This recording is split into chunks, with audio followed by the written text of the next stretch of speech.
ન માત્ર શહેરો કે ઘરોમાં જોવા મળી રહી છે, પરંતુ ગ્રામ્ય વિસ્તારોમાં પણ મેઘાએ તરખાટ મચાવ્યો છે, જેના કારણે ભરૂચ અને ધોરાજી જેવા શહેરોમાં પણ ખેતરોમાં પાકનો સોથ વળી ગયો છે।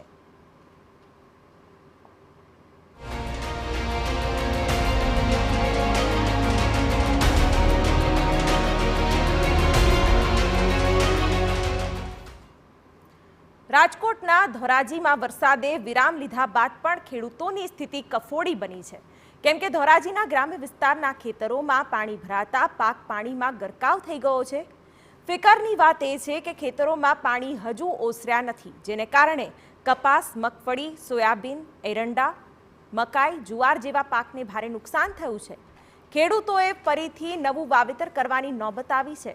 ખેડૂતોનું કહેવું છે કે તેમણે 1 વીઘા દીઠ 10 થી 12 હજારનો ખર્ચ કર્યો હતો, પરંતુ આ નુકસાને તેમની કમર તોડી નાખી છે। આ જોતા ખેડૂતો સરકાર પાસે સહાયની માંગ કરી રહ્યા છે। અહીંયા ખેડૂત છું। મારા ખેતરમાં સોયાબીન, મગફળી, કપાસ, એરંડા બધું પાણી ભરાઈ ગયું છે, તો હવે મારે શું કરવું? નુકસાની તો એમાં કઈ અંદાજ જ નથી આવતો। વરસાદ રોકાઈ ગયો ને કેટલા દિવસ થયા? હજી ખેતરમાં કેવા પાણી છે? વરસાદ રોકાઈ ગયો એને 3 દિવસ થયા, પણ પાણી હજી ઓસરતા જ નથી। કપાસ બહુ બગડી ગયો, પછી ઝાર બુડી ગઈ 30 વીઘાની, તો એનું શું કરવાનું? કેના કારણે? આ વરસાદને કારણે। વરસાદ બહુ પડ્યો, એમાં કઈ બાકી નથી।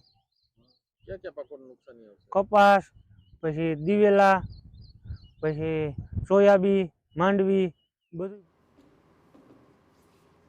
આ તરફ ભરૂચમાં પણ ભારે વરસાદ બાદ સ્થિતિ વણસી છે। અનેક ખેતરો તળાવમાં ફેરવાયા હોય તેવા દ્રશ્યો જોવા મળી રહ્યા છે। ખેડૂતોને ફિકર એ વાતની છે કે 2 દિવસથી વરસાદનો વિરામ છતાં પાણીનો નિકાલ નથી થઈ રહ્યો।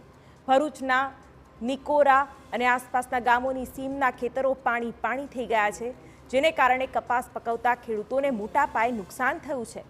અહીં પણ ચિંતામાં મુકાયેલા ખેડૂતોએ સરકાર પાસે મદદની માંગ કરી છે।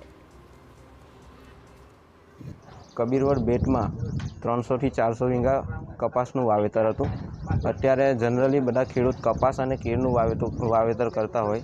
કપાસમાં વધારે પડતું નુકસાન છે, અને આ બાજુ નિકોરા ગામમાં પણ, નિકોરા ગામની સીમમાં પણ 300 થી 400 વીઘા કપાસનું વાવેતર છે, અને ત્યાં અત્યારે જવાય એવી કન્ડિશન નથી।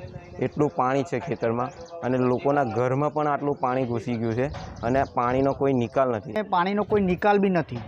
એનું કંઈ નિકાલ નહેર છે, નહેર પાસેથી કોઈ નિકાલ થાય એવી અમે આશા રાખીએ છીએ સરકાર પાસે। ને બીજું કે વારે ઘડીએ અમારે આ પાણીનો ભય નીકળી જાય, ને સરકારને વિનંતી કરીએ છીએ કે અમને કોઈ થોડું ઘણું વર્તન આપે તો અમે કંઈ પાછા ઊભા થઈએ ખેતીમાં।